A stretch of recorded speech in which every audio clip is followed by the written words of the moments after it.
축복합니다. 우리 옆에 분 얼굴 좀 보세요. 빛나는 얼굴입니까?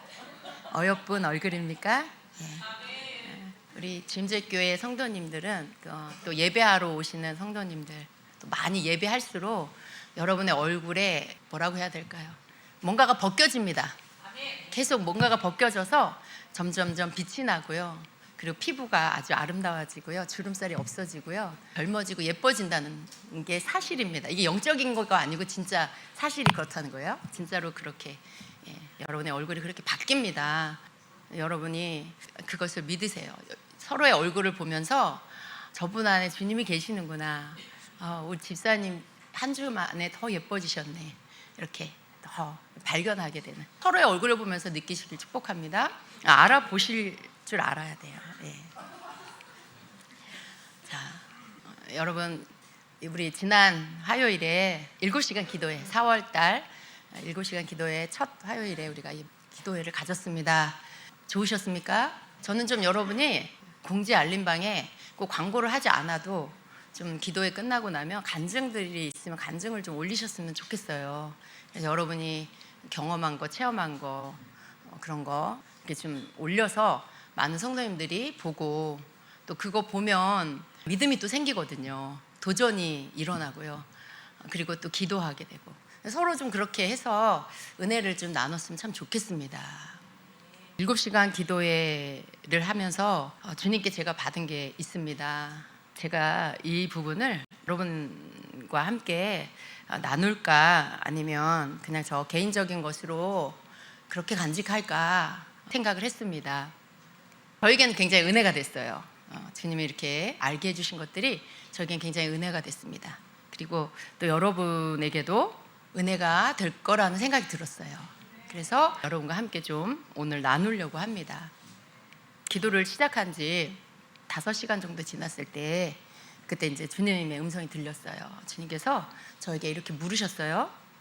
내가 너에게 무엇을 해주기를 원하느냐라고 하셨습니다. 그래서 근데 저는 그때 제가 미리 생각하고 있던 건 아니에요. 그런데 그 순간에 제가 주님, 성경에 나오는 인물들에게 궁금한 것이 있습니다 라고 했어요. 그것을 제가 묻고 답을 들었으면 좋겠습니다 라고 했어요. 그래서 주님이 저에게 누구에 대해서 무엇을 묻기를 원하느냐라고 하셨어요. 그래서 제가 5명이 딱 떠올랐어요. 엘리사, 엘리야, 그리고 다윗, 모세, 아브라함 이렇게 말씀을 드렸어요. 근데 예수님이 저에게 너가 차례대로 질문을 하거라. 내가 너에게 답을 주겠다라고 하셔서 제가 이제 질문을 시작했습니다. 여러분 같으면 뭘 질문하시겠어요? 엘리사 선지자에 대해서 생각해 보셨나요? 여러분에게 이런 기회가 온다면 무슨 질문을 하시겠어요? 준비가 안 돼 계시는군요. 여러분이 저는 이렇게 질문했어요. 엘리사 선지자는 어떻게 그렇게 놀라운 기적을 행할 수 있었습니까? 어떻게 그런 하나님의 능력을 행할 수 있었나요? 라고 질문했습니다. 네, 잠시 후에 주님께서 주시는 답이 있었습니다. 그것은 하나님의 임재와 기름 부음을 포기하지 않고 끝까지 따라갔기 때문이다. 그의 스승인 엘리야 선지자가 이제 그만 따라오라고 했지만 엘리사는 멈추지 않고 계속 따라갔다. 엘리야가 불말이 끄는 불병거를 타고 하늘로 올라갈 때 엘리사에게 그 장면을 보는 것은 큰 두려움과 경이로움을 느끼게 했지만 끝까지 그것을 지켜보았다.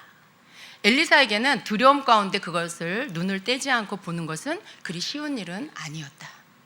여러분은 그런 놀라운 일들이 일어나면 막 두 눈 부릅뜨고 막 볼 것 같잖아요. 근데 사실은 초자연적인 이 세상의 일이 아닌 하늘의 영역의 일들이 눈앞에 펼쳐지잖아요. 그럼 사람에게 어떤 마음이냐면 거룩한 두려움이 들고요. 자기 죄가 깨달아지고요. 그리고 잘못하면 죽을 것 같다는 생각이 들어요. 그게 거룩하신 하나님 앞과 혹은 하나님이 행하시는 일 앞에 죄인이 섰을 때에 느끼는 그 두려움입니다. 근데 그걸 피하지 않고 끝까지 두 눈을 뜨고 그걸 계속해서 본다는 건 쉬운 일은 아닌 거죠. 그런데 엘리야가 엘리사에게 그렇게 해야만 갑절의 기름 부음을 받을 수 있다라고 이야기했죠.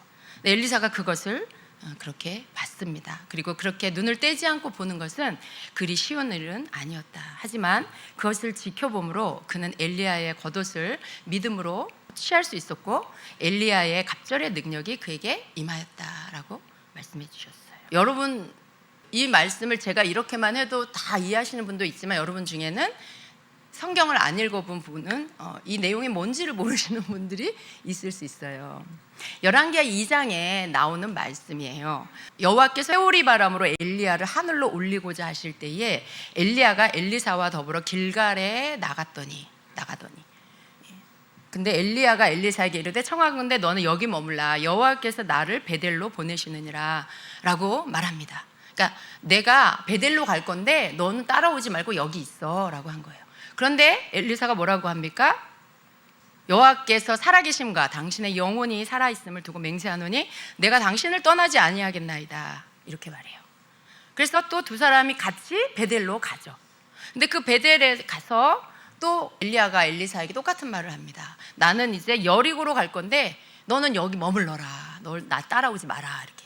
그럼 똑같이 또 여호와의 사심으로 맹세하노니 막 이러면서 또 따라가요. 그래서 어디로 갑니까? 여리고로 또 가죠.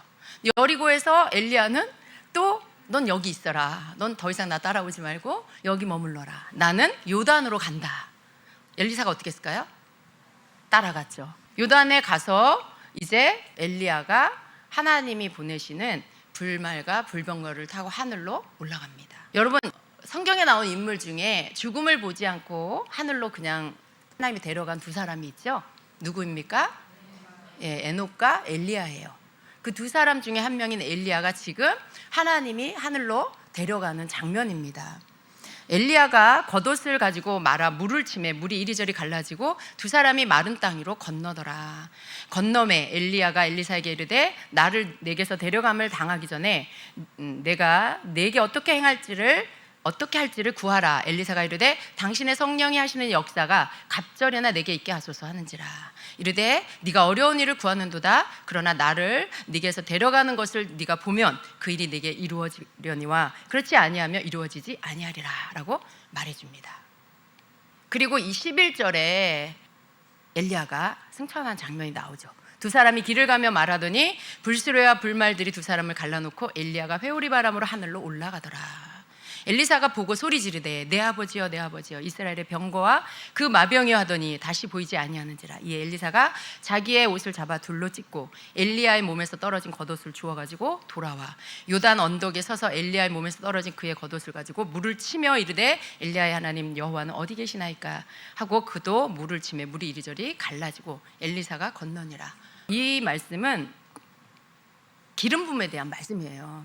엘리야가 상징하는, 당시에 엘리야는 하나님의 사람이었고요. 하나님의 사람으로서 그가 상징하는 건 뭐냐면 바로 하나님의 임재와 기름 부음입니다.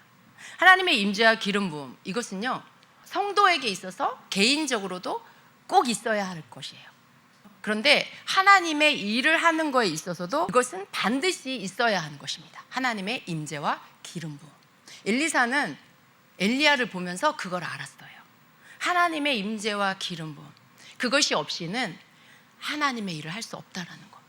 그래서 하나님의 사람인 엘리야가 하늘로 올라가기 전에 그 갑절을, 자기 스승의 기름 부음의 갑절을 구한 것입니다. 근데 그것을 얻기 위해서 엘리사는 계속 쫓아갔어요. 오지 마라 해도 또 쫓아가고 오지 마라 해도 또 쫓아가고. 근데 그렇게 해서 엘리사는 갑절의 기름 부음을 받습니다.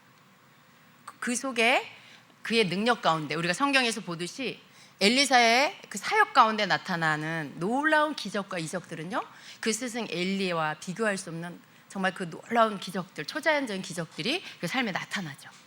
어떻게 그렇게 할 수 있었을까라고 제가 물은 거예요.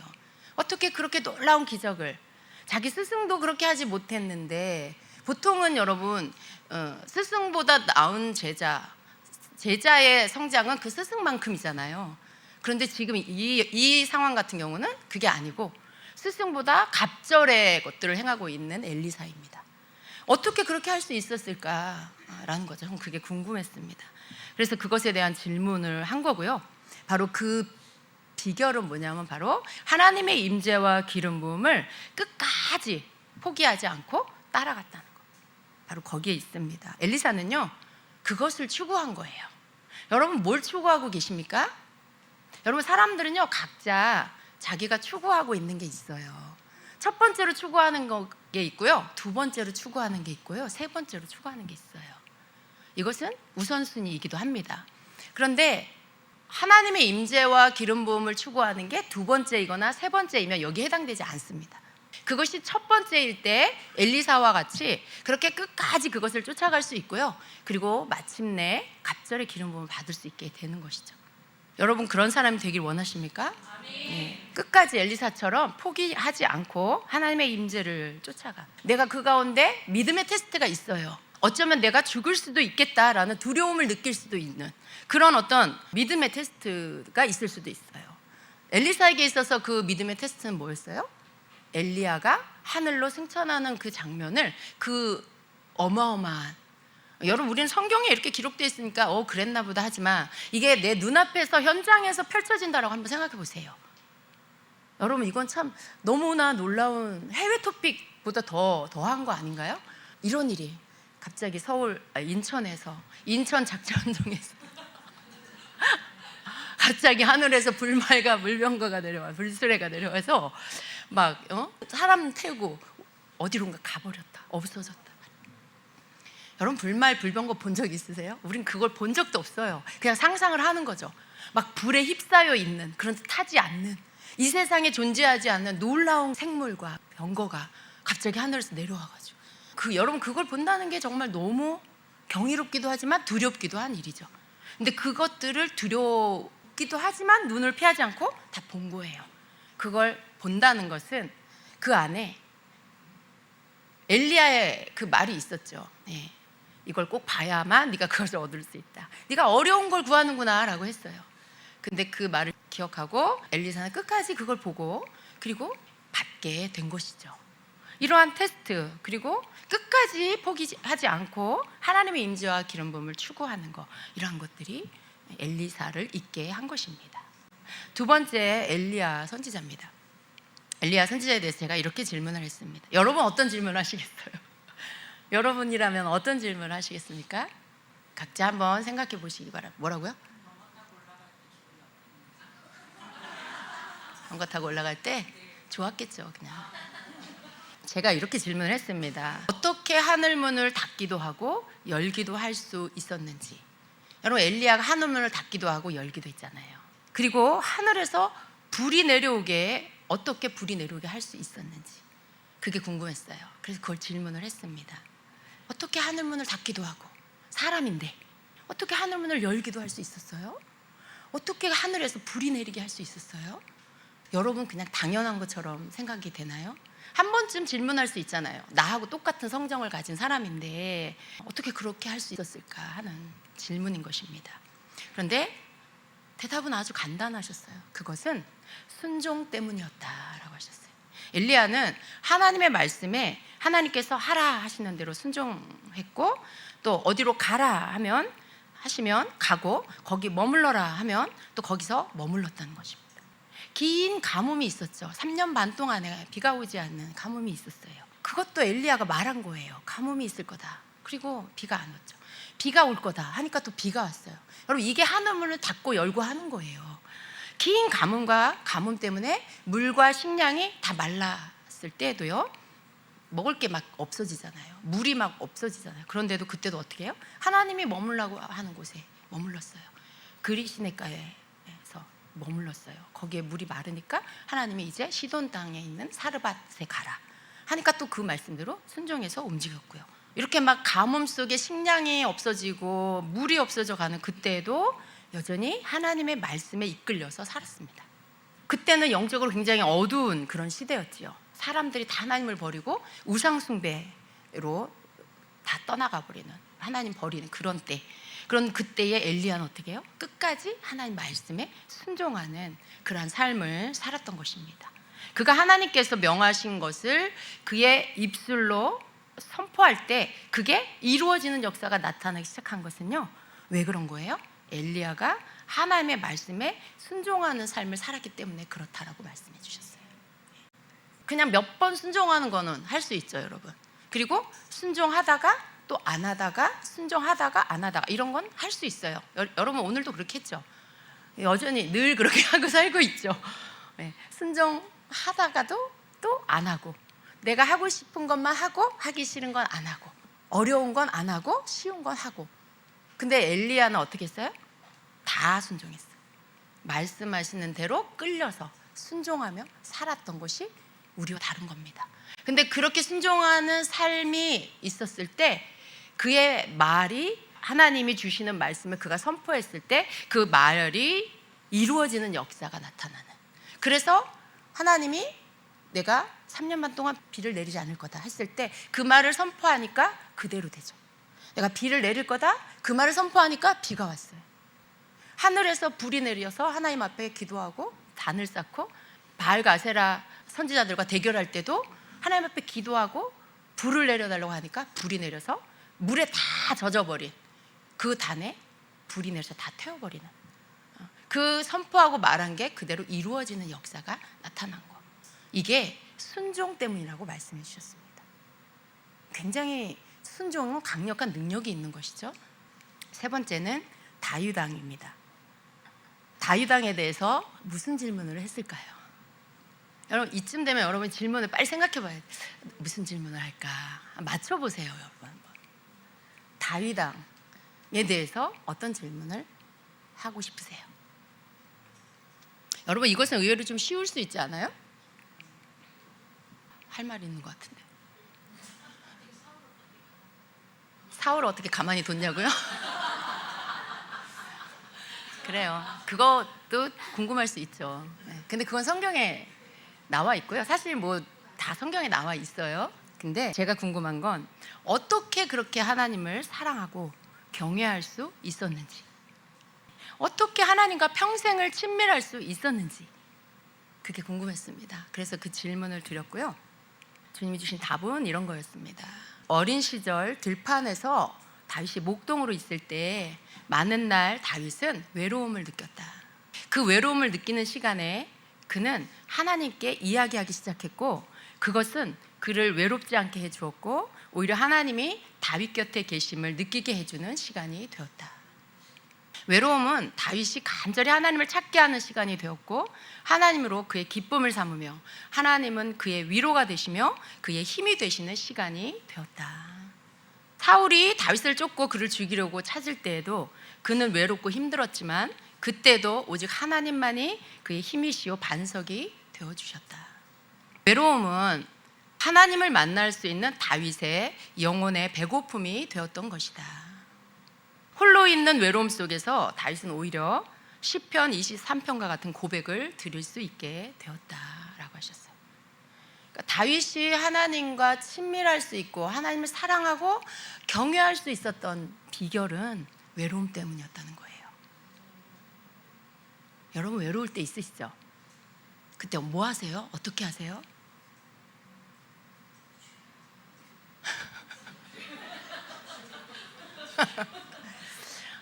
참 여러분 그쵸? 다윗이 뭐 특별한 은혜를 받아서 그렇게 할 수 있었던 거라고 우리는 어쩜 생각했는지도 몰라요. 여러분 그쵸? 그런 생각을 했을 거예요. 그런데 오히려 그에게 있는 좋지 않는 조건들, 다윗이 그 위로 형이 7명이잖아요. 막내 8번째잖아요. 그런데 부모나 형들의 사랑을 받은 게 아니고요, 오히려 따돌림을 당했어요. 그래서 사무엘이 왕의 기름을 부으려고 하나님께서 가라고 보내심을 받았을 때 거기 가족들 다 모이는 자리에 다윗은 없었어요. 마치 가족이 아닌 양. 그래서 계속 하나님이 7번째까지 아니라고 하시니까 또 있냐, 아들이 또 있냐 라고 하니까 그제서야 들에서 양을 치는 다윗이 있다라고 아버지는 그때서야 말을 하죠. 열애된 사람, 가족에게서도 열애된, 사랑받지 못하는, 존재감 없는 그런 다윗이었던 거죠. 들에서 양을 치는, 그래서 늘 밤에 양 옆에 누워서 뭘 봤을까요? 하늘에 달을 보고 별을 봤겠죠. 성경에 보면 그런 시편이 있잖아요. 사람이 무엇이간데 주께서 저를 생각하시며 인자가 무엇이간데 저를 권고하시나이까. 예. 여호와 우리 주여, 주의 이름이 온 땅에 어찌 그리 아름다운지요. 거기 보면은 별과 하늘을 보면서 그런 어떤 영적인 고백과 시를 짓는 모습을 봐요. 근데 그때가 언제냐면 다윗은 인간적으로 굉장히 외로운 시간인 거죠.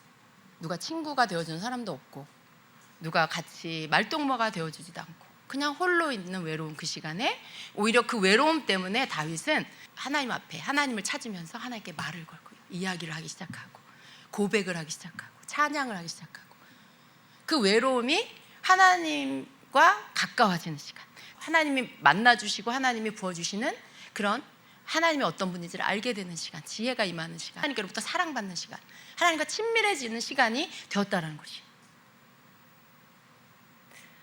나 외로워요 하시는 분 손 들어보세요. 축복합니다, 여러분. 다윗이 될 수 있는 좋은 환경이 여러분에게 있습니다. 다윗과 같이 반응하시길 축복합니다. 여러분 외로울 때 다윗과 같이 하나님께 말을 거세요. 하나님께 뭔가 여러분의 이야기를 하기 시작하시고 그리고 사랑을 고백하시고 감사를 고백하시고 그렇게 나아가시길 바랍니다. 그럴 때 다윗과 같이 평생에 하나님과의 친밀감을 잃어버리지 않는 자, 그 누구보다도 하나님을 사랑하고 경외하는 자가 될 것입니다. 여러분 다윗이 홀로 있는 외로움 속에서 이런 시편을 고백했잖아요. 바로 시편 23편입니다. 우리 한번 같이 읽어볼까요? 여호와는 나의 목자시니 내게 부족함이 없으리로다. 그가 나를 푸른 풀밭에 누이시며 쉴 만한 물가로 인도하시는도다. 내 영혼을 소생시키시고 자기 이름을 위하여 의의 길로 인도하시는도다. 내가 사망의 음침한 골짜기로 다닐지라도 해를 두려워하지 않을 것은 주께서 나와 함께 하심이라. 주의 지팡이와 막대기가 나를 안위하시나이다. 주께서 내 원수의 목전에서 내게 상을 차려주시고 기름을 내 머리에 부으셨으니 내 잔이 넘치나이다. 내 평생의 선하심과 인자하심이 반드시 나를 따르리니 내가 여호와의 집에 영원히 살리로다. 아멘. 여러분 우리가 이 시를 보면 그 누구보다도 하나님의 사랑과 관심과 그리고 뭔가 그 좋은 환경 가운데서 있는 것 같은 느낌이 들잖아요. 그런데 아니에요. 정반대의 상황에서 오히려 여호와는 나의 목자시니 내게 부족함이 없다라고 고백하는 다윗의 이 고백은요, 하나님과의 그 많은 시간 속에, 외로운 시간 속에 하나님과 가졌던 그 친밀감의 시간 속에서 나오는 사랑의 고백이고 믿음의 고백인 것입니다. 여러분 다윗과 같이 외로움을 오히려 하나님과 함께하는 시간으로 바꾸는 여러분 되시길 축복합니다. 네 번째는요, 모세입니다. 여러분 모세에게 제가 무슨 질문을 했을까요? 좀 맞춰보세요. 여러분 맞추는 분에게 제가 책을 한 권 드릴게요. 신간입니다. 오 하지 말고 맞춰보시라고요. 조금 비슷할 것 같은데 정답은 아니에요. 다른 분은 없으세요? 다른 분은 맞출 수 있는 분 없으세요? 이거 왜 굉장히 쉽다라고 생각하는데 여러분, 자 제가 이렇게 질문을 했습니다. 그날 두 번째 반석에서 물이 나게 하는 날 왜 화를 내셨나요? 왜 화를 냈나요? 그 사건으로 그렇게 오랫동안 기다리던 가나안 땅에도 들어가지 못하게 되어버렸는데 왜 그때 평상시에 모세답지 않게 화를 내게 되었는지요? 제가 그 질문을 했습니다. 여러분 이 사건 알고 계시죠? 민수기 20장에 나온 내용입니다. 그러니까 반석에서 물이 나게 한 게 두 번이에요. 한 번은 무리바에서 첫 번째 반석, 그 무리바에서 반석에서 물이 나오게 했어요. 물이 나오게 한 이유는 똑같습니다. 백성들이 원망하고 불평하면서 물이 없다, 목마르다, 왜 우리를 여기로 끌고 나왔냐, 차라리 애굽에서 죽는 게 나을 뻔했다, 막 이런 원망 불평을 하는 상황이었고요. 그 상황에 모세는 하나님께 나아가서 그 상황을 말씀드리고 하나님은 가서 반석을 쳐라, 처음엔 쳐라 하셨죠. 그래서 그렇게 했을 때 반석에서 물이 나와서 백성들이 그 물을 마시게 되었습니다. 두 번째 반석에서 물이 나오게 한 것은 이제 광야를 다 돌고 다시 가데스에 왔을 때 그때 또 백성들이 불평을 합니다. 첫째 달에 이스라엘 자손 곧 온 회중이 신광야에 이르러 백성이 가데스에 이르더니 미리암이 거기서 죽음에 거기에 장사되니라. 회중이 물이 없으므로 모세와 아론에게로 모여드니라. 함께 읽을까요? 백성이 모세와 다투어 말하여 이르되 우리 형제들이 여호와 앞에서 죽을 때 우리도 죽었더라면 좋을 뻔하였도다. 너희가 어찌하여 여호와의 회중을 이 광야로 인도하여 우리와 우리 짐승이 다 여기서 죽게 하느냐? 너희가 어찌하여 우리를 애굽에서 나오게 하여 이 나쁜 곳으로 인도하였느냐? 이곳에는 파종할 곳이 없고 무화과도 없고 포도도 없고 석류도 없고 마실물도 없도다. 모세와 아론이 회중 앞을 떠나 회막문에 이르러 엎드림에 여호와의 영광이 그들에게 나타나며 여호와께서 모세에게 말씀하여 이르시되 지팡이를 가지고 내 형 아론과 함께 회중을 모으고 그들의 목전에서 너희는 반석에게 명령하여 물을 내라 하라. 내가 그 반석이 물을 내게 하여 회중과 그들의 짐승에게 마시게 할지니라. 모세가 그 명령대로 여호와 앞에서 지팡이를 잡으니라. 모세와 아론이 회중을 그 반석 앞에 모으고 모세가 그들에게 이르되 반역한 너희여 들으라. 우리가 너희를 위하여 이 반석에서 물을 내랴 하고 모세가 그의 손을 들어 그의 지팡이로 반석을 2번 치니 물이 많이 솟아나오므로 회중과 그들의 짐승이 마시니라. 여호와께서 모세와 아론에게 이르되 너희가 나를 믿지 아니하고 자손의 목전에서 내 거룩함을 나타내지 아니한 고로 너희는 이 회중을 내가 그들에게 준 땅으로 인도하여 드리지 못하리라 하시니라. 바로 이 사건입니다. 여기서 정말 모세가 모세답지 않게 화를 냈어요. 근데 왜 화를 냈을까? 하나님께서 모세가 온 지면에 그 누구보다도 온유한 자로 인정을 해주셨어요. 그런데 그런 모세가 지금 노를 바라고 있는 거예요. 도대체 왜 그랬을까요? 근데 주님께서 이렇게 말씀해 주셨습니다. 그는 오랜 시간 하나님을 경험하였다. 그래서 언제 하나님이 진노하시는지, 어느 때에 하나님께서 기뻐하시는지를 늘 옆에서 지켜볼 수 있었다. 백성들이 하나님의 진노를 사게 되었을 때 하나님의 진노는 교만함으로 범죄한 자들을 심판하시며 그분의 노가 쏟아지곤 했었다. 모세는 이전에 이미 반석에서 물을 내어 먹게 하셨던 하나님을 신뢰하지 못하고 또다시 물이 없다고 불평하고 원망하는 백성들에게 하나님이 진노하실 거라고 생각했다.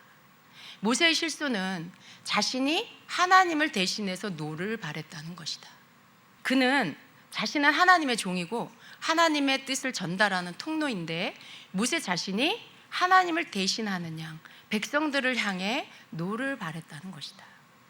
모세 안에는 의가 있었던 것이다. 의가 생겼던 것이다.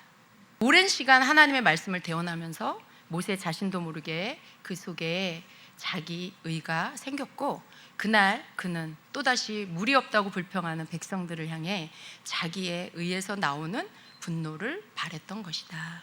이것이 그의 실수였다. 여러분, 제가 모세를 절대로 폄하하는 게 아닙니다.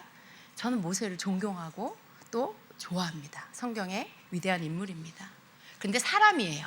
완벽하고 완전한 자는 성경에 없다는 걸 성경이 우리에게 가르쳐주고 있습니다. 그 놀라운 믿음의 조상 아브라함도 실수를 했죠. 자기 아내를 누이라고 거짓말하고 세상 왕을 두려워하면서.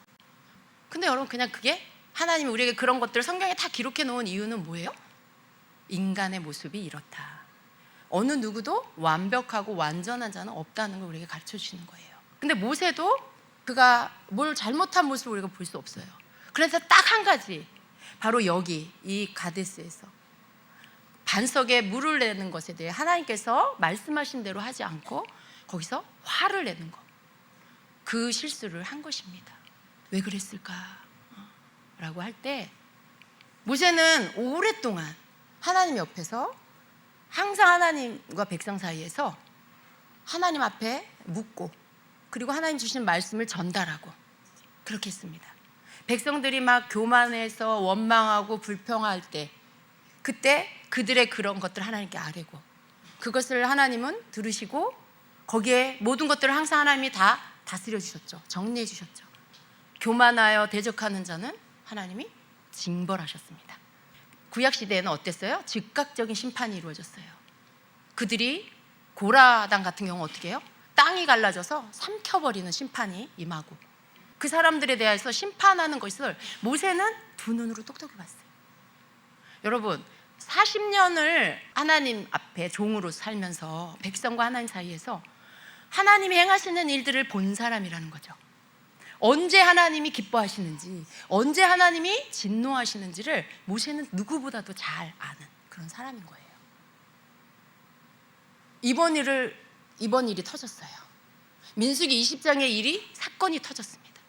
모세는 어떤 생각을 했을까요? 제가 주님의 말씀 듣고 나서 생각해 봤어요.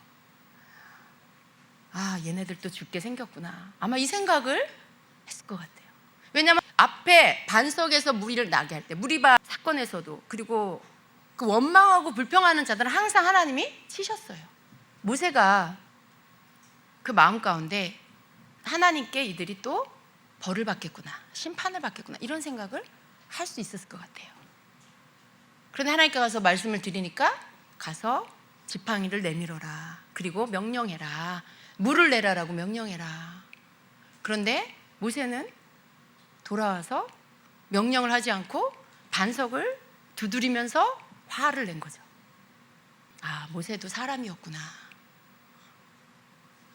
모세도 사람이었구나.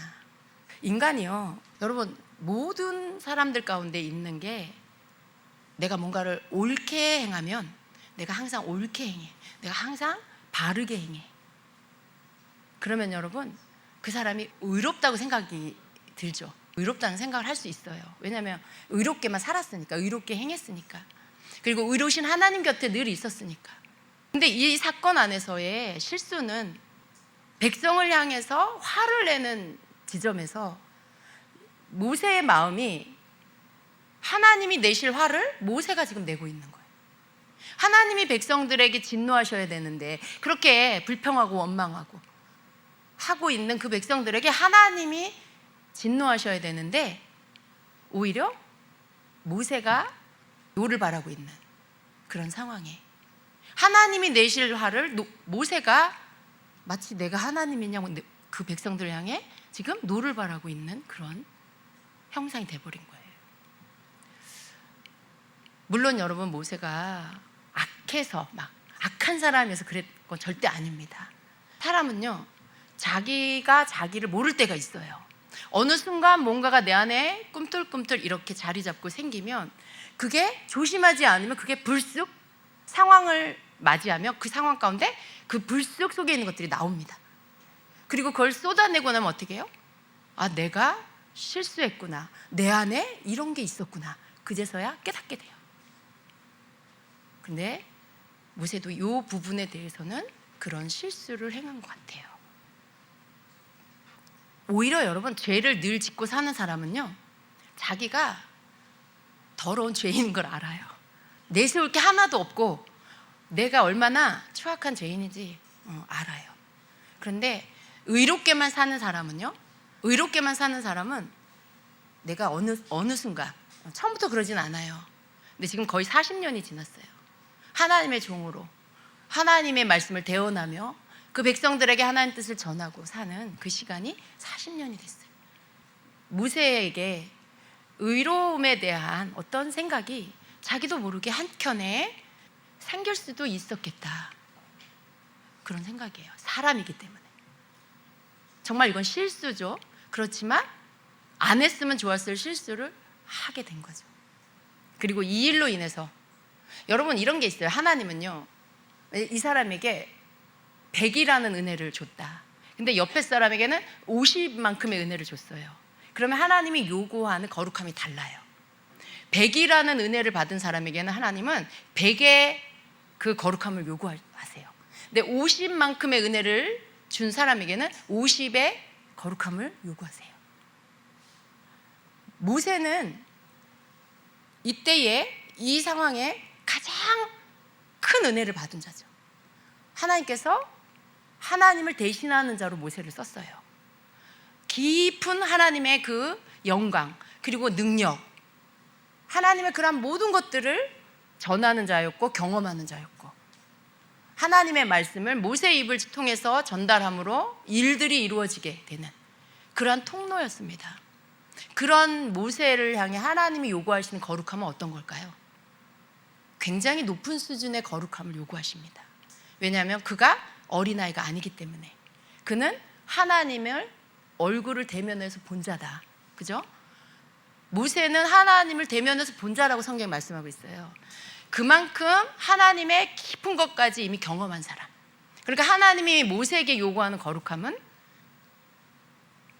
예를 들어 백성 중에 어떤 자에게 요구하는 거룩한 건 완전히 차원이 다른 거룩함이죠. 단 한 번의 실수인데 하나님은 이 일로 인해서 모세가 가나안 땅에 들어가지 못하게 하십니다. 그 긴 세월 동안, 40년 동안 가나안 땅에 들어가기만을 기다리고 기다렸는데 이 한 번의 실수 때문에 가나안 땅을 못 들어가게 되는 그런 것을 모세가 겪게 되죠. 여러분, 하나님께서 모세에게 뭘 요구하셨는지 아실 것 같으신가요?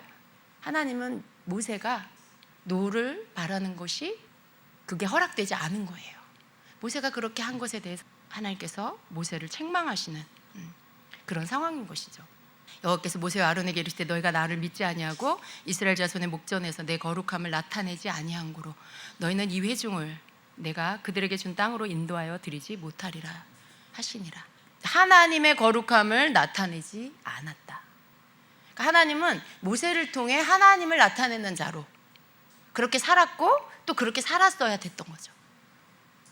그런데 모세가 이 순간에 그렇게 하지 못한 거, 왜 못했을까요?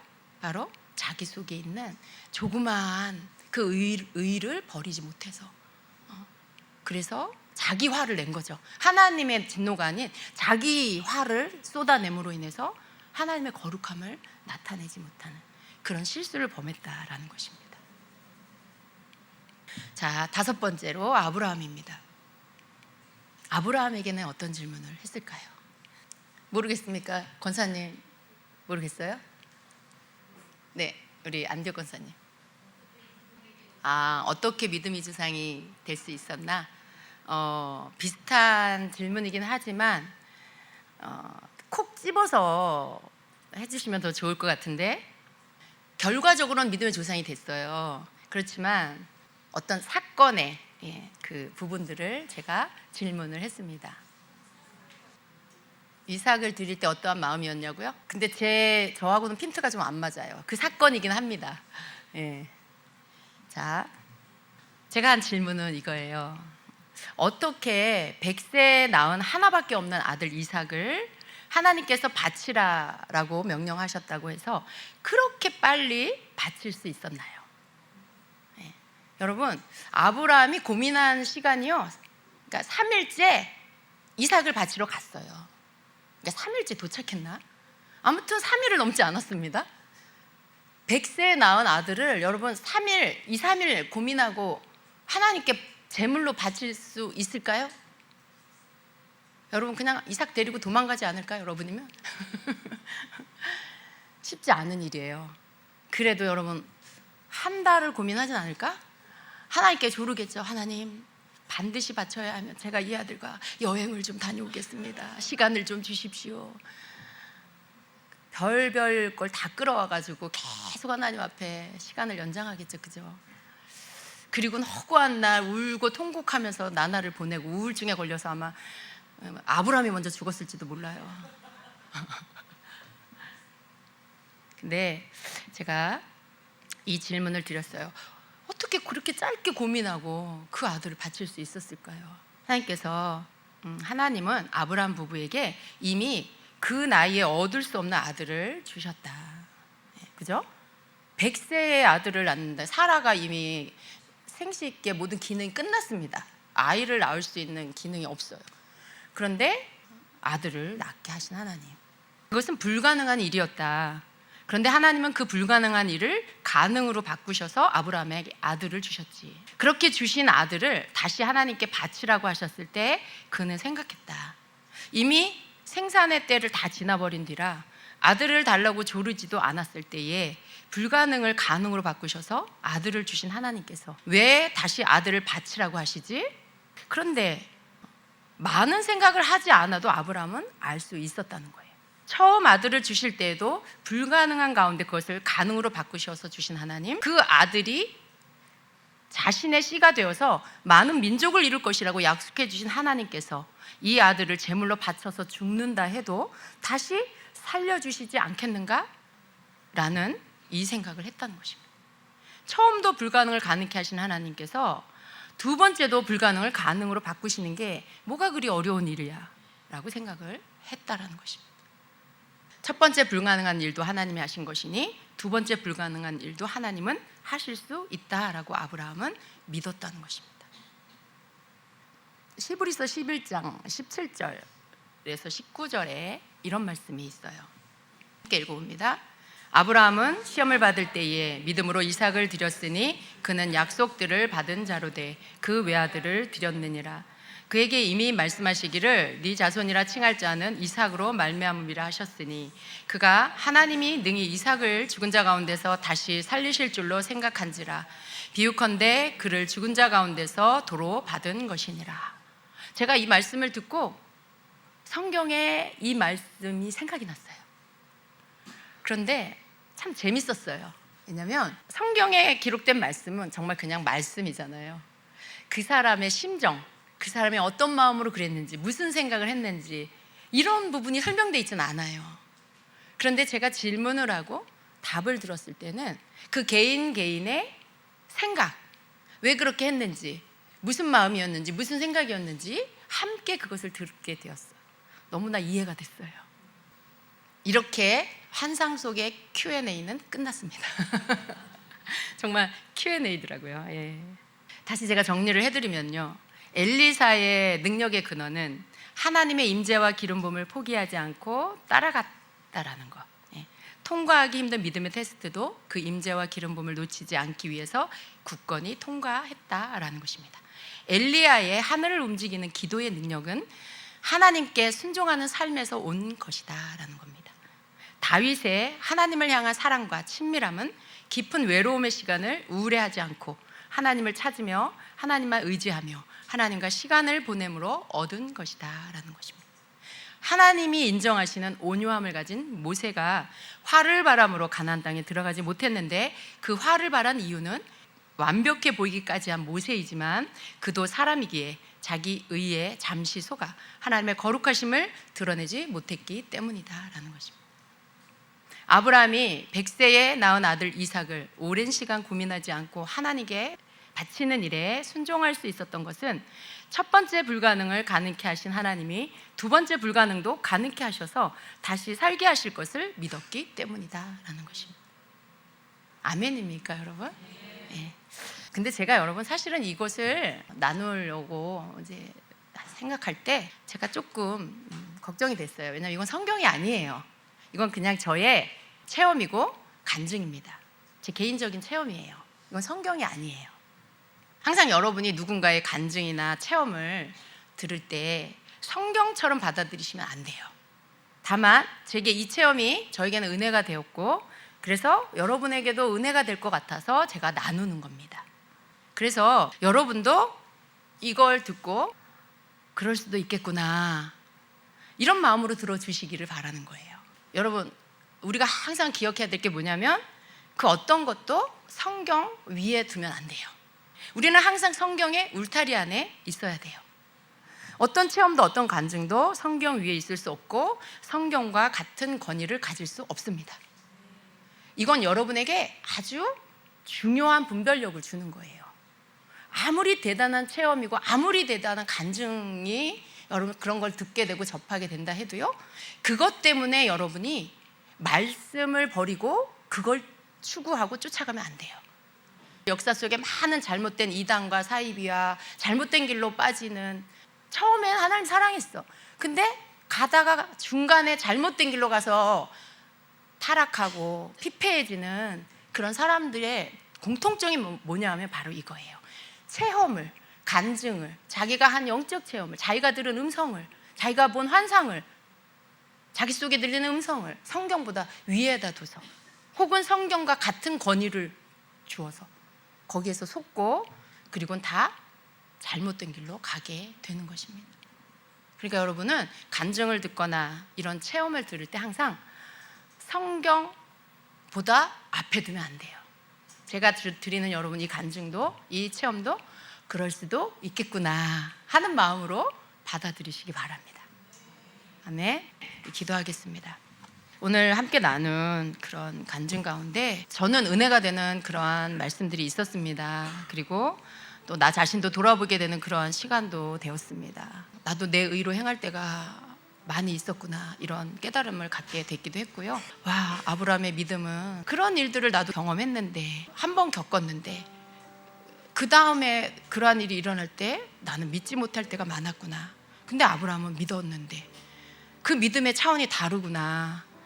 정말 한 번 그렇게 행해 주신 하나님, 그 다음번에도 그렇게 행해 주실 것을 믿는 믿음, 이 믿음을 하나님이 기뻐하시는구나. 그러한 부분들, 그리고 하나님의 그 임재와 기름 부음을 끝까지 포기하지 않고 추구하며 따라갔던 엘리사, 그를 본받아야 되겠다 하는 마음도 갖게 되었고요. 하나님의 말씀이라면 순종했던 엘리야, 그의 그 깊은 순종, 그것 또한 배워야 된다 하는 마음, 외로운 날에 주님께 더 가까이 나가야 되겠다, 이런 결단도 또 다윗처럼 하게 되었습니다.